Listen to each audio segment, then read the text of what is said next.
Good morning friends, good morning મિત્રો. હું Sunil Chaudhary YouTube blog ચેનલમાં આપ સૌનું હું હાર્દિક સ્વાગત કરું છું.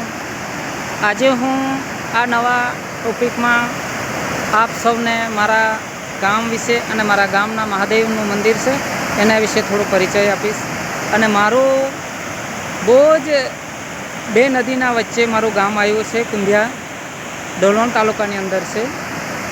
વિહારથી 25 કિલોમીટર છે. અને હું રહું છું દેવળિયા વન કુંભિયા. અને આ પૂર્ણા નદીના કિનારા ઉપર આવ્યું છે. અને પૂર્ણા નદીનું રળિયામણું આ સૌંદર્ય તમે જોઈ શકો છો. સુંદર મજાનું આ ચેક ડેમ બનાવ્યું છે અને પાણીનો ધોધ તમે અવાજ સાંભળી શકો છો અહીંયા. અને સુંદર મજાનું અહીં અમારું જે કુંભેશ્વર મહાદેવ છે એનું હું તમને હમણાં દર્શન કરાવીશ. મિત્રો, તમે બની રહેજો આ વિડીયોની અંદર. હવે મિત્રો, આજથી હજારો વર્ષ પહેલાં આ નદીના કિનારા ઉપર અમારા ગામના સીમાડામાં આ મહાદેવનું મંદિર જેણે બનાવ્યું હતું ત્યાં 400-500 મીટરની આસપાસની અંદર વંજારા લોકો રહેતા હતા. પહેલાં જમાનાની અંદર કોઈ વાહન વ્યવહાર તો હતું નહીં. તે સમયે ઘોડા હતા અને ઘોડાઓના પડાવ લઈને આ વંજારા લોકો ગામે ગામ ફરતા હતા. અને આ જ વંજારા લોકો એ જ ધનવાન હતા અને એ લોકોના પાસે જ ધન હતું. અને એ જ વંજારા આ જગતની અંદર વિખ્યાત હતા. અને ગામે ગામ ફરવામાં, વેપાર કરવામાં, ધંધો કરવામાં, આવી પ્રવૃત્તિની અંદર વંજારા લોકોનું જ નામ વિખ્યાત હતું અને સંભળાતું હતું. હવે મિત્રો, આજથી 1000 વર્ષ પહેલાં તમે વિડીયોમાં જે જોઈ શકો છો, આ પૂર્ણા નદીના કિનારા ઉપર અહીં વંજારા લોકો રહેતા હતા.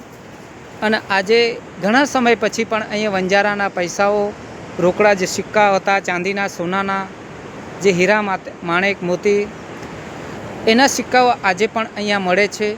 અને એની જગ્યા હજુ પણ એના ઈંટ પાડીને એ લોકો ઘર બનાવીને રહેતા હતા. તે પણ અહીંયા હયાત છે. અમારા હાલમાં આ પાણીની અંદર ડૂબાવવામાં છે એટલે હમણાં આપણને જોવાનું મળશે નહીં, પણ આ વિડીયોમાં તમને હું બતાવી શકું છું.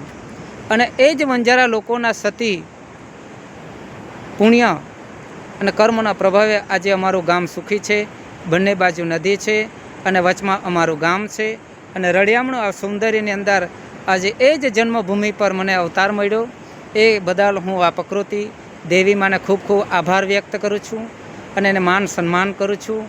અને દેહે દિલથી આ પ્રકૃતિ દેવીને હું વારંવાર કહીશ કે માતાજી, તમે હે દેવી વારંવાર આવો અવતાર આપજો, જેથી કરીને તમારો સૌંદર્ય નિહાળી શકું, તમારો આનંદનો લાભ લઈ શકું અને દેવી માતા તમને હું પૂજા કરી શકું અને આવો જ લાભ મને સદૈવ મળતો રહે માં. હવે આપણે મિત્રો આ માતાજીને પ્રણામ કર્યા બાદ, નમસ્કાર કર્યા બાદ હવે થોડા આગળ વધીએ. અને અહીં જ મારા બાજુમાં તમે બિલ્લીનું ઝાડ જોઈ શકો છો. કેટલું મહાન અને વિશાળ છે આ, જોઈ શકો છો. બહુ જૂનું પુરાણ આ બિલ્લીના અહીં ઝાડો છે. આ તમે જોઈ શકો છો, આ બિલ્લીના ઝાડ છે અને સામે શિવજીનું મંદિર છે. હવે મિત્રો, અહીં આ જ બિલ્લીના ઝાડ અહીંયા અનગિનત છે, ઘણા બધા છે.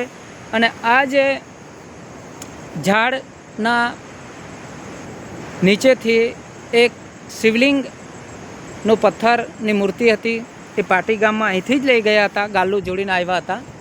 અને આ જન્મભૂમિ ખરેખર વિચારવા જેવી છે અને ખૂબ પવિત્ર આ જગ્યા આવી છે. ને આ બિલ્લીના ઝાડ તમે જોઈ શકો, અહીં પણ આટલું મોટું વિશાળ બિલ્લીનું ઝાડ છે આ.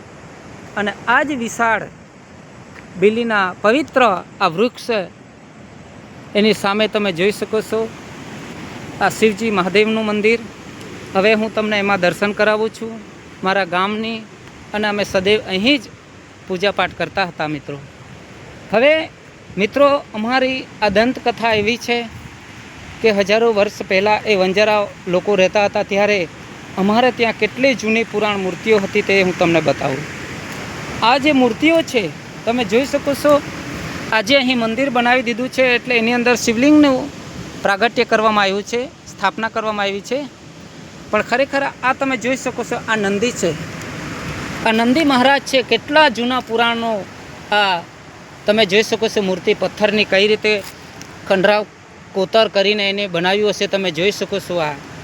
હું આ નંદી મહારાજ અને આ જે છે આ સૂર્ય ભગવાન તરીકે આ પથ્થરની પૂજા થતી હતી.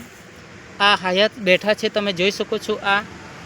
અને આ જે પથ્થર છે આ પથ્થરને નામ લઈને ઉચકવામાં આવતું હતું અને સાચું ખરું જાણવા માટે એનો ઉપયોગ કરવામાં આવતો હતો. અને 1 ફૂટ જેટલો ઊંડો ખાડો હતો.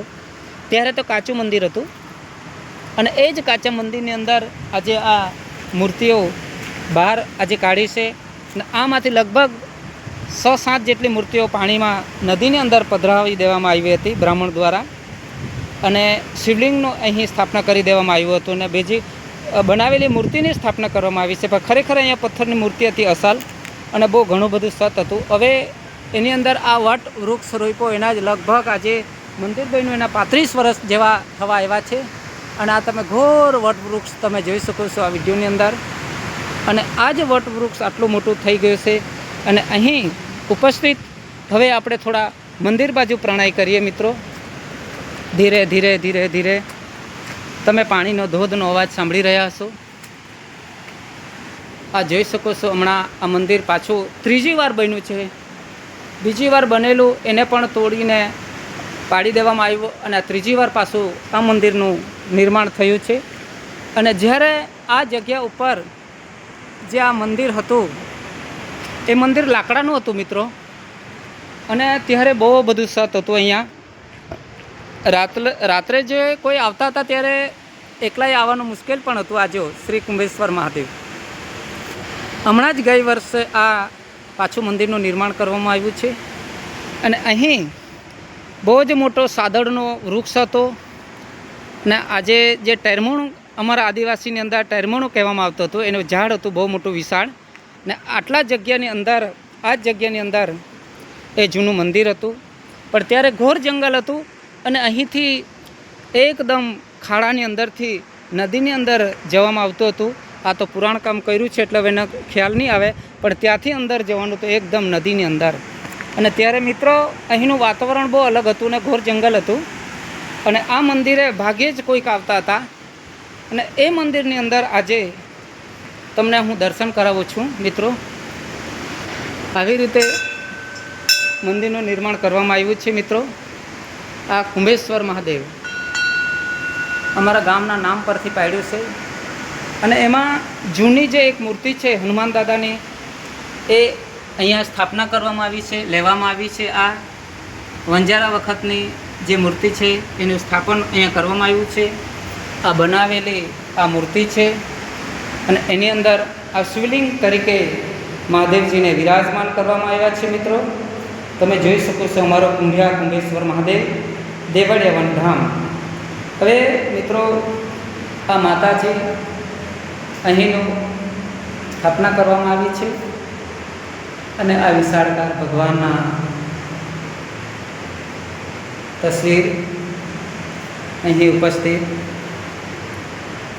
આ ગણેશ ભગવાન વિરાજમાન છે અહીં તમે જોઈ શકો છો વિડીયોની અંદર. અને આ શિવજીના શિવલિંગ ઉપર અભિષેક કરીને અમારા ગામના દરેક ભાવિક ભક્તો ધન્યતા અનુભવે છે. આ મહાદેવ કુંભેશ્વર મહાદેવનું હવે આપણે થોડું જલ ચડાવીએ. ઓમ ત્ર્યંબકમ યજામહે સુગંધિમ પુષ્ટિવર્ધનમ ઉર્વારુકમેવ બંધનાન મૃત્યુર્મોક્ષીયમામૃતા. ઓમ નમઃ શિવાય. ઓમ નમઃ શિવાય. ઓમ નમઃ શિવાય. ચાલો આપણે શિવજીને પૂજા કરી લીધી છે અને હવે આપણે થોડું આગળ વધીએ. અહીં કાર્તિકેય વિરાજમાન છે, એમની મૂર્તિ તમે નિહાળી શકો છો અહીં ઉપસ્થિત. અને આખું સહ શિવ પરિવાર અહીંયા સ્થાપના કરવામાં આવી છે.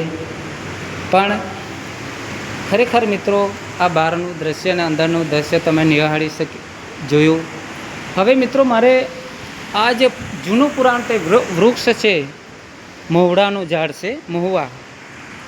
હવે તમે મિત્રો કલ્પના કરી શકો છો કે અમારે ત્યાં આટલું જૂનું પુરાણનો આ વટ વૃક્ષ જે મહુડાનું જે ઝાડ છે, તમે જોઈ શકો છો કેટલું વિશાળ કાય છે. આ જોઈ શકો છો તમે, આટલું ઘંઘોર. જ્યારથી આ વંજારા લોકો રહેતા હતા અને જૂનું જે મંદિર હતું એ આટલું ભયંકર વિશાળ છે. આ મહુડાનું ઝાડ જોયું તમે મિત્રો, આ જોઈ શકો છો. આ નદીના કિનારા પર આ મંદિરના પાંગરણમાં આ એક મહુડાનું ઝાડ છે અને અસંખ્ય અહીં આ જૂના પુરાણ અહીં ઝાડો આવ્યા છે, તમે જોઈ શકો છો.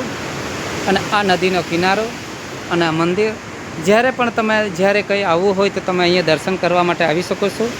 આ વાકલા હાઈવે વ્યારા ઉનાઈ રોડથી 3 કિલોમીટર અંદર છે અને સૌંદર્ય માણી શકાય. અને નદીમાં સારી રીતે નાહી ધોઈને માતાજીના સર્વત્ર દેવી દેવતાઓના તમે દર્શન કરી શકો છો. અને આ ડોલવણ તાલુકાની અંદર આવે છે મિત્રો, તમે જોઈ શકો છો. હમણાં જ તમને આ સૌંદર્ય જોઈને આવવાની ઈચ્છા થાય એવું આ સૌંદર્ય. અને હરેક જાતની અહીંયા જડીબુટ્ટી પણ આવી છે. અને હું આ જ્યાં મંદિર છે ત્યાંથી આ સૌંદર્ય નિહાળું છું અને વિડીયો બનાવું છું. મિત્રો તમે જોઈ શકો છો આ વિડીયોની અંદર. હવે આની કથા બહુ ઘણી બધી છે શિવજીની. હાલમાં મિત્રો અહીંયા ઘણું બધું કામ થઈ રહ્યું છે અને આ જ મંદિરના સ્થાન ઉપર જૂનું મંદિર હતું લાકડાનું, પણ ત્યારે તો ખૂબ અહીંયા ચમત્કાર થતા હતા. રાત્રે એકલા વ્યક્તિ આવવું હોય તો બહુ મુશ્કેલ હતું. ને આ વડનું ઝાડ દેખાય છે એના નીચેથી આમ સીધા નદીમાં જવાનું હતું. હમણાં બધું આ પુરાણ કર્યું છે અને કોટ બાંધી દીધો છે અને ચેકડેમ આવી ગયો છે. અને આ પૂર્ણા નદી પર અહીં દૂર દૂરથી આ નદી ઉપર 12માની વિધિ કરવામાં આવે છે. પછી શરદ પૂનમના તર્પણ માટે પણ અહીં વિધિ કરવા માટે દૂર દૂરથી ભાવિક ભક્તો આવે છે. અને આ નદી પરિપૂર્ણ પવિત્ર છે અને પૂર્ણા નદી ઠેક સારેલ મોરેલથી અંદરથી આવે છે અને પવિત્ર જગ્યા છે. તો મિત્રો તમે આ વિડીયોમાં જોઈને આ જરૂરથી અહીં પધારી શકો, આવી શકો છો.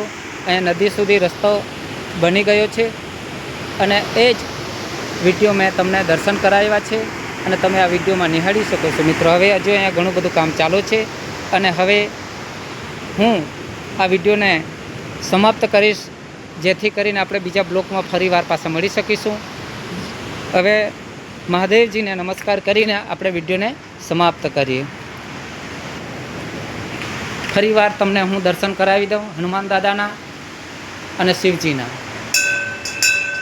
હર હર મહાદેવ કી જય, કૃષ્ણ કનૈયા લાલ કી જય, સદગુરુ દેવ કી જય, આદિશક્તિ અંબે માત કી જય, શ્રી રામચંદ્ર ભગવાન કી જય, ધરતી માત કી જય. ઓમ શાંતિ શાંતિ શાંતિ. હર હર મહાદેવ.